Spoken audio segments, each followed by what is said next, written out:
Okay, welcome to Teaching Kitchen tonight. My name is Jakub. I'm from Turkey, Istanbul, but I've been a while in USA. Before here, I've been in China, Shanghai for 7 years, and I started my culinary journey in Switzerland. So here I am. So I'm Brianna, I'm your campus dietitian, so I definitely see a lot of familiar faces, some new ones too, so welcome everybody. So let's start with our butternut squash. I leave the seeds in it so we can still, like, you are not gonna cut whole because we are making a small recipe. So I leave the seeds on here. We'll be getting rid of them. You can basically slice it over here and just trim it and peeling the skin off, and then we will be dicing it.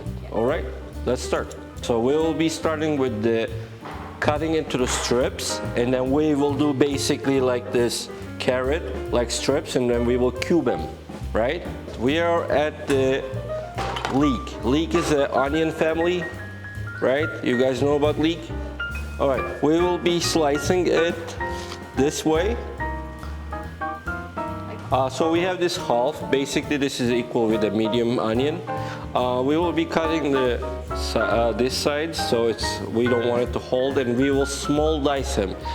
So I'll cut the sides, so nothing is holding right now my onion. So I'll peel the outside the skin, and then I will do 3-4 strips, and then I'll be cutting this side longer, and then I'm gonna turn my onion and cut it to shorter side, and I want almost half an inch, you know, between 1 inch, because we will be dicing same, actually smaller, because our strips are smaller than squash.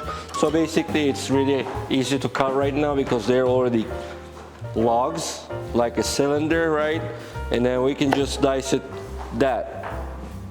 So we are in our 5th step. We are gonna slice, even though we have maybe typo or I made wrong, so I take the credits. We are gonna slice our garlic. We have 2 cloves of garlic, every one.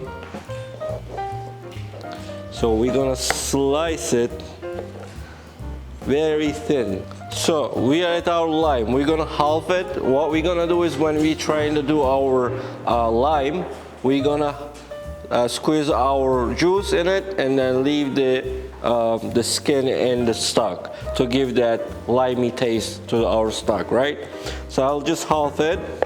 I will save the half of it because when we're finishing our bisque, we're just gonna give few drop of acidity to balance our soup. We have our bouquet garni and we have a butcher twine, so what we will do is a bouquet, right? So what we're gonna do is how I'm doing, please pay attention here right now.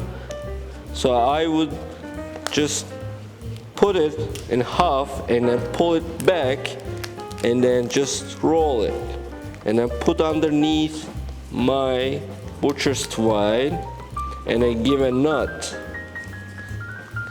You see, I can just wear it now when I go with a suit or something. It's like this.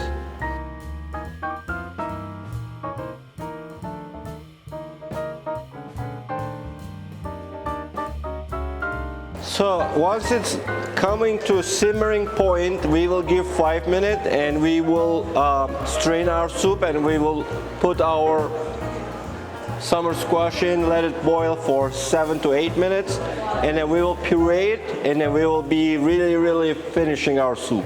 We'll just hold very far end, right, so we can control it.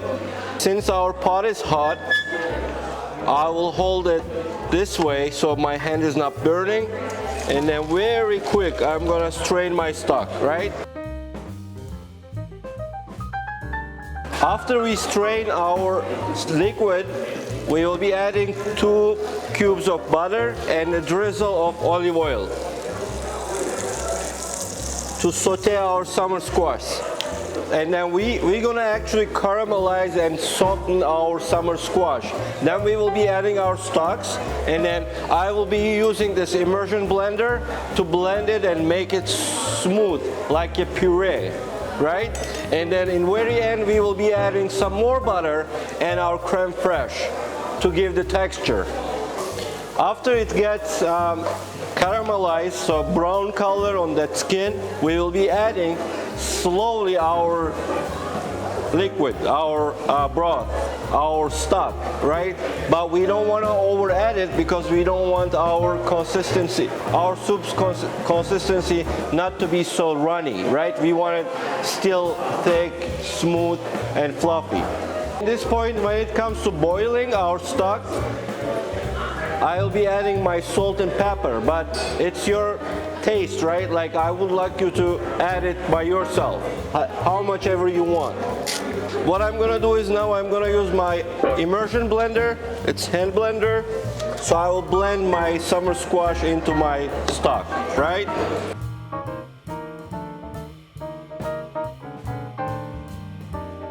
I'll get one of these spoons. This is our crème fraîche, right? Crème fraîche is heavy creams fresh, but it's thicker, more smoother, and more nicer, right? So I have my whisk here, and I'm blending my crème fraîche into my soup. And in the very end, I'm just gonna add my butter. Butter gives it more fluff and more like milky taste. Butter is melted. Yep. We set it aside. We put the sauté pans. We'll be sautéing our leeks and then shrimps, and then we will be plating. And then once we add the leeks, we just turn 4 or 5 times, and that's it. We just sweat it. We don't cook it. So of course, salt and pepper to our shrimps. We season it.